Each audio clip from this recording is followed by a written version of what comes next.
Hello बच्चों, नमस्कार। मैं मन्नू राठी। आप मुझे देख रहे हैं मन्नू राठी यूट्यूब चैनल पे। और आज बात करेंगे जवाहर नवोदय विद्यालय में टीचर की आई है वैकेंसी। अब ये जो वैकेंसी है भाई, ये कॉन्ट्रैक्ट बेसिस पे है। बहुत सारे बच्चों के मैसेज आए, मेरे पास ये आ गया था पीडीएफ। हाँ, थोड़ा मुझे ऐसा लगा कि परमानेंट आने को ही है तो चलिए उसकी ही वीडियो बनाएंगे। मगर ठीक है, ये कॉन्ट्रैक्ट वाली भी अगर कोई करना चाहे बेरोजगारी के दौर में तो कोई बुरी बात नहीं है। हाँ, मगर हमेशा याद रखिएगा कि बहुत ही अत्यंत ज़रूरत हो तो ही आप जो है कॉन्ट्रैक्ट और गैस इन सब में ज़रूर काम करें। अन्यथा आप अगर एक सरकारी लक्ष्य और नौकरी को लेकर तैयारी कर रहे हैं तो जी तोड़कर मेहनत करते रहिए, क्योंकि बात ये है बेटा, टीजीटी के दिल्ली की अभी पेपर हो जाने हैं आपके जुलाई अगस्त में। ठीक है। और उसके बाद आपका जो रहेगा DSSB में पीआरटी की भर्ती है, वो भी जल्द आपको अगस्त में देखने को मिल जाएगी। एनटीटी का पेपर भी जुलाई अगस्त में ड्यू है। पीजीटी का भी जुलाई अगस्त में हो जाएगा। तो DSSB को टारगेट करके थोड़ा ध्यान से पढ़िए। असंभव नहीं है वो, और अब तो सिलेबस भी जारी है। हालांकि अब यहाँ पे नवोदय की बात करूं, और दूसरा नवोदय में ये रहता है कि रेजिडेंशियल स्कूल है, यानी कि वहीं रहना पड़ेगा आपको, तो 6ठी से 12वीं तक। ठीक है। मगर जिसको आवश्यकता है वो जरूर भरिए, और बच्चे भरते भी हैं। ठीक है, मैं जानकारी आपको दे देती हूँ। ठीक। सबके अपने विचार हो सकते हैं, मेरा ये विचार था तो मैंने आपके साथ साझा किया। भाई देखिए, अब ये है कि आपका यहाँ कॉन्ट्रैक्ट टीचर के सत्र 2024-25 के लिए आपको टीचर्स को कॉन्ट्रैक्ट के लिए आपके आवेदन पत्र जो है मांगे गए हैं। अब भाई बात ये है, ये जयपुर जो है ना, ये लिखा जयपुर है, और इस जयपुर के अंदर जो है आपका वेबसाइट रहेगी navodaya.gov.in, NVSRO Jaipur EN home index.html। ठीक है, इनकी इस वेबसाइट पे जाकर जो है ज़्यादा जानकारी आप देख सकते हैं। ठीक। भई अब बात क्या है, आपको करना तो है ऑनलाइन आवेदन। ठीक है, मैं आपको यहाँ समझा देती हूँ कि आपका ऑनलाइन एप्लीकेशन पोर्टल पे 27 मई से 7 जून तक भरा जाएगा। ठीक है। आपकी लास्ट डेट है भरने की 7 जून। वेरिफिकेशन एप्लीकेशन का, डॉक्यूमेंट का और करेक्शन अगर किसी को करनी है तो वो 8 जून से लेकर 10 जून।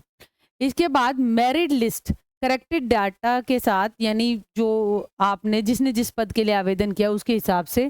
ठीक है। और कोई ऑब्जेक्शन है तो जो भी है वो आपका 11 जून से 13 जून तक रहेगा। आपका भाई शेड्यूल ऑनलाइन इंटरव्यू लिखा हुआ है भाई इन्होंने, कि आपका 14 जून से 18 जून तक होगा। और आपका publication of final merit list after interview वो 20 जून को होगी। ठीक है, ये बातें हमने देखी। भाई इस तरीके से क्या होता है, एक पैनल तैयार हो जाता है कि कॉन्ट्रैक्ट टीचर्स का कभी कोई परमानेंट भर्ती नहीं हुई, किसी का इधर उधर ट्रांसफर हो गया, तो इनके पास पैनल है जिसमें से बच्चों की पढ़ाई सुचारू रूप से चलती रहे, उसमें से टीचर छाट के यहाँ पे वो लगाते रहते हैं। ठीक है। मान लीजिए किसी ने ज्वाइन किया, उसका मन नहीं लगा, फिर वो छोड़ गया, तो आगे वालों को बुला लेंगे। ठीक। अब ये सारी बातें हो गई, और दूसरी बात ये है कि हाँ, यहाँ पे ये सारा हो गया कि हमने ये पैनल की बात करी आपके साथ। ठीक। तो भाई आपका टीजीटी इंग्लिश। ठीक। और ये जो है ना भाई, यहाँ पर अगर हम बात करें, ठीक, तो यहाँ पर ये जो आपका एनवीएस वाला है, ये जयपुर वाला, तो इसके अंदर दिल्ली भी आता है। ठीक है। और आपका इसके अंतर्गत जो मैं बताना चाह रही हूँ कि सिर्फ जयपुर के नहीं होंगे, आपके राजस्थान, हरियाणा, दिल्ली के जितने भी जवाहर नवोदय विद्यालय हैं वो इस एनवीएस जयपुर वाले मेन ऑफिस के अंडर आएंगे। और वहाँ पर भी अगर आपका उस हिसाब से आपको चयनित होगा, मतलब ये नहीं है कि जयपुर में ही लगोगे, राजस्थान में ही लगोगे। ठीक है। इस कॉन्ट्रैक्ट टीचर पे जब सिलेक्शन होगा ना, तो उनकी रिक्रूटमेंट राजस्थान, हरियाणा, दिल्ली, इसके जितने भी जेएनवी स्कूल हैं वहां पर होगी। ये बात है। ठीक। चलिए आगे चलते हैं। आगे अगर हम बात करें हमारे पद किस किस की चीज़ की हैं, देखिए इन सब की वैकेंसी आई हुई है आपकी। TGT English, Hindi, math, science, social science, computer science. TGT में वही है आपका ग्रेजुएशन प्लस सीटेट लेवल 2। ठीक है। और TGT third language Kannada, Malayalam, Telugu, Marathi, Gujarati, Oriya, Punjabi, SMS. TGT fine arts की। TGT PTI physical education teacher की। भाई ये कॉन्ट्रैक्ट की भर्ती है, याद रखिएगा। ठीक। और आपका TGT music, librarian, PGT Hindi, English, maths, physics, chemistry, bio, history, geography, economics, commerce और कंप्यूटर साइंस, ये सब पीजीटी के पद हैं। ठीक। इसके बाद अगर हम बात करें कि भाई अब जेएनवी के उन्होंने ऑब्जेक्टिव दे रखे हैं पीजीटी के लिए, देखिए क्या रिक्वायरमेंट है। पीजीटी के लिए आपकी मास्टर्स डिग्री होनी चाहिए एक रिकॉग्नाइज यूनिवर्सिटी से, एटलीस्ट 50% मार्क्स होने चाहिए आपके एग्रीगेट में, मतलब पीजी में आपके 50% मार्क्स हो, और साथ में बीएड डिग्री हो। भाई आपको हिंदी और इंग्लिश माध्यम में पढ़ाने का आपका प्रोफिशिएंसी आपकी होनी चाहिए। हाँ, एक बात इन्होंने कह रखी है, अगर किसी ने रीजनल कॉलेज ऑफ एजुकेशन जो एनसीईआरटी के होते हैं, वो इंटीग्रेटेड बीएड कराते हैं, बीए बीएड, बीएससी बीएड, ठीक है। तो ऐसा किसी ने कर रखा है तो उसको बीएड की आवश्यकता नहीं है, मगर एमए की आवश्यकता है, साथ में आपके 50% मार्क्स की आवश्यकता है। और भाई ये डिज़ायरेबल है, अगर किसी को कंप्यूटर चलाना आता है, अनुभव है, ठीक है, रीजनल लैंग्वेज का ज्ञान है, तो वो बढ़िया है वो, ठीक है। इसके बाद अगर हम बात करें टीजीटी की, टीजीटी का ये है कि भाई 4 साल का इंटीग्रेटेड डिग्री कोर्स अगर वही आरसीआई से कर रखा है 50% मार्क्स के साथ, ठीक है, 50% मार्क्स कंबाइंड सब जो आपका विषय है, टीजीटी एसएसटी है तो एसएसटी में, और साथ के साथ ओवरऑल दोनों में इन्होंने कहा होने चाहिए 50% या उससे above marks PG concern subject from recognise university. ये काट रखा है, ठीक है, मेरे हिसाब से ये नहीं होगा, ठीक है, क्योंकि साथ में यहाँ पे इन्होंने मतलब अंडरलाइन सा भी कर रखा है, ठीक है। तो अगर हम मान लें इसको, तो इसमें ये लिखा है 50% या उससे ज़्यादा आपके पीजी में है, तो शायद किसी के ग्रेजुएशन में ना बन रहे हो और पीजी में हो तो वो भर पाएगा ऐसे तो। इसके बाद है भाई आपकी, अगर आपने ऑनर्स डिग्री कर रखी है तो एटलीस्ट 50% मार्क्स होने चाहिए आपके, साथ में सब्जेक्ट कॉम्बिनेशन में और एग्रीगेट में होने चाहिए, मतलब जो विषय है और सब्जेक्ट कॉम्बिनेशन आपके बनने चाहिए, जो इन्होंने दे रखे हैं अलग से मैथ साइंस एसएसटी के, उनको देखने की आवश्यकता है, ठीक है। साथ में भाई देखो ये क्या दे रखा है आपकी, यहाँ पर बीएड डिग्री होनी चाहिए रिकॉग्नाइज यूनिवर्सिटी से एटलीस्ट, जिसमें आपके 50% मार्क्स हो, ठीक, और भाई सीटेट पास कर रखा हो आपने, ठीक है। इसके बाद अगर हम साथ में चलें, बीएड डिग्री वही कॉम्पिटेंसी कि आपको हिंदी और इंग्लिश में पढ़ाना आता हो, ठीक, और हाँ, ये सारी चीज़ें हो गई।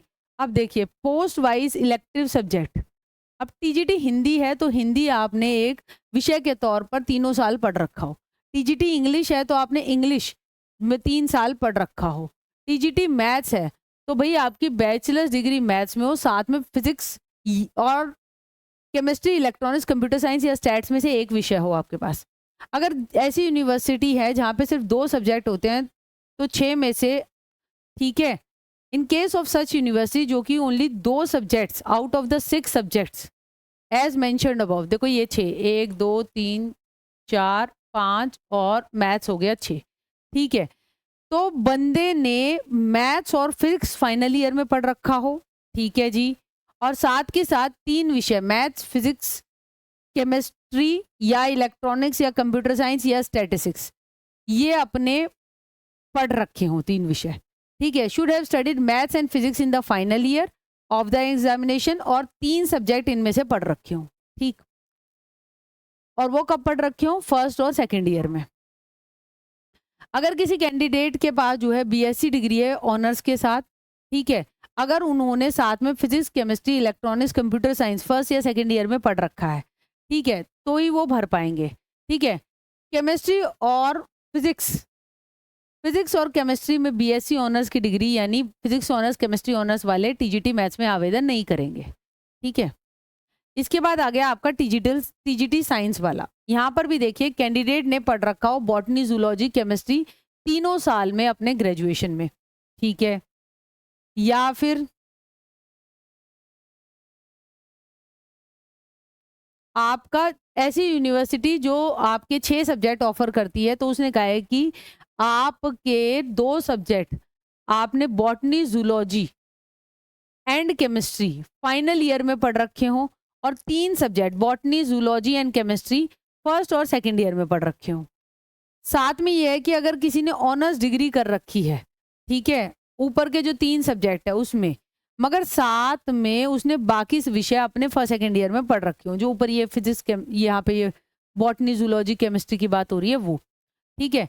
टीजीटी सोशल साइंस के लिए क्या है कि भाई कैंडिडेट ने 2 विषय पढ़ रखे हों फॉलोइंग सब्जेक्ट में से, ठीक है, हिस्ट्री विद ज्योग्राफी, इतिहास ज्योग्राफी के साथ या इकोनॉमिक्स के साथ या पॉलिटिकल के साथ, या ज्योग्राफी हिस्ट्री के साथ, इकोनॉमिक्स के साथ, पॉलिटी के साथ, ठीक है।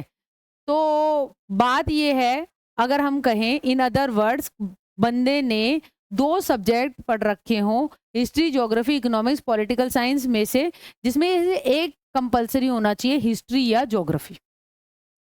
ठीक है? और क्या बात है, हिस्ट्री और ज्योग्राफी आपने पढ़ रखी हो तीनों साल में ग्रेजुएशन में, ठीक है, जो आपने कंपल्सरी लिया। ठीक, तो ये सारी आपकी एलिजिबिलिटी है। ठीक है, और दूसरी बात ये है, देखो यहाँ पे एक और चीज़ लिख रही है कि अगर किसी ने पॉल साइंस ऑनर्स और इकोनॉमिक्स ऑनर्स कर रखा है तो वो नहीं आवेदन कर सकता। ठीक, टीजीटी थर्ड लैंग्वेज के लिए है कि कंसर्न रीजनल लैंग्वेज आप या सब्जेक्ट में आपने ग्रेजुएशन में तीनों साल में पढ़ रखा और साथ में आपकी बीएड डिग्री हो। सीटेट यहाँ पे जो है मे बी रिलैक्स, इसको रिलैक्स भी कर सकते हैं, इन्होंने लिखा है। और ड्राइंग टीचर बनना है तो आपकी फाइन आर्ट्स में डिग्री, क्राफ्ट्स में डिग्री, आपको इंग्लिश हिंदी में पढ़ाने का ज्ञान होना चाहिए। पीटीआई टीचर, भाई आपके फिजिकल एजुकेशन बीपीएड कर रखी हो, हिंदी इंग्लिश में पढ़ाने का जी आपको ज्ञान हो। ठीक है। म्यूजिक टीचर का ये है कि बैचलर्स हो आपकी म्यूजिक में और हिंदी इंग्लिश में पढ़ाने का आपको ज्ञान हो। लाइब्रेरियन हो तो भाई आपने लाइब्रेरियन साइंसेस का यूनिवर्सिटी की डिग्री कर रखी हो, आपको काम करने की नॉलेज हो हिंदी और इंग्लिश में। ठीक है। टीजीटी कंप्यूटर साइंस की अगर हम बात करें, आपने बीसीए कर रखा हो या फिर ग्रेजुएशन कर रखी हो कंप्यूटर साइंस में, ठीक है, provided that computer science subject आपने मेन सब्जेक्ट के तौर पर पढ़ा हो, या फिर आपने बीटेक कर रखी है कंप्यूटर साइंस आईटी में, आपने रिकॉग्नाइज यूनिवर्सिटी से, साथ में आपने सीटेट पास कर रखा है, ठीक है, और बीएड डिग्री भी मांगी है।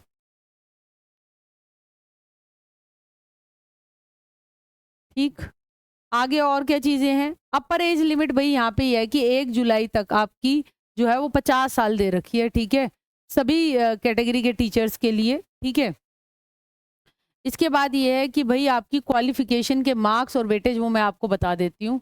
ठीक है, आपकी जो एसेंशियल क्वालिफिकेशन है, यानी कि जो आपकी जैसे पोस्ट ग्रेजुएशन है, तो उसके अगर आपने पीजीटी भरा है तो उसके आपके 40 मार्क्स, टीजीटी है तो एसेंशियल क्वालिफिकेशन आपकी ग्रेजुएशन हुई।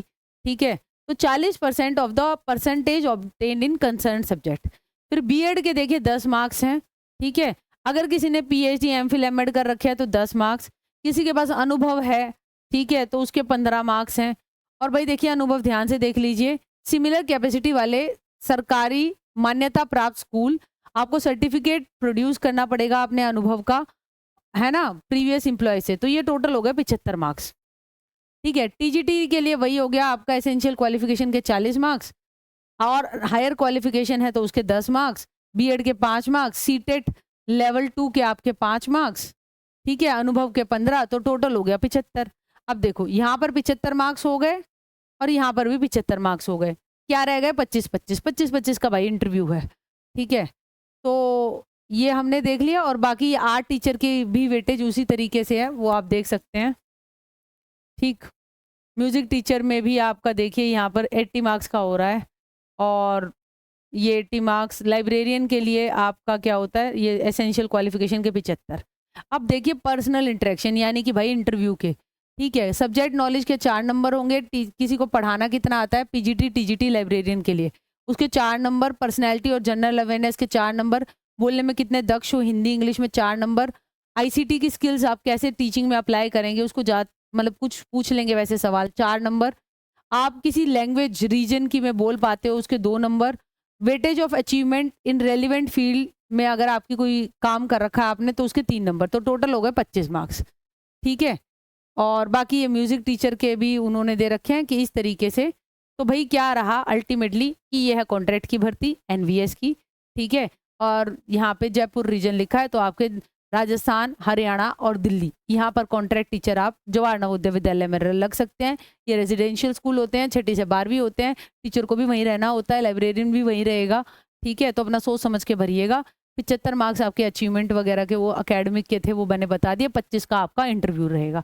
अब यहाँ पे ऑनलाइन इंटरव्यू लिखा है, ठीक है, तो अब ये ऑनलाइन, शायद ऑनलाइन ही इंटरव्यू लेते होंगे। ठीक है, और डेट भी दे रखी है जिस तरीके से वो लेंगे। अगर फिजिकल इंटरव्यू होता तो यहाँ पे मेंशन होता कि इस जगह पे होगा, तो ऑनलाइन है तो शायद ये ऑनलाइन माध्यम से जैसे लेंगे, वो आपको फॉर्म भरने के बाद आपको ऑनलाइन आवेदन करना है, आपको सूचित कर दिया जाएगा जीमेल वगैरह पे। और कोई तुम्हें जानकारी चाहिए हो तो तुम इस वीडियो के नीचे मुझे लिख सकते हो, मैं पता कर दूंगी, बता दूंगी। ठीक है, जिसको भरना है भाई भरो। ये थी एक जानकारी अच्छी लगी हो तो चैनल को लाइक शेयर सब्सक्राइब कर दो। 4 लोगों को और बता दो और बढ़िया लगेगा मुझे। Thank you.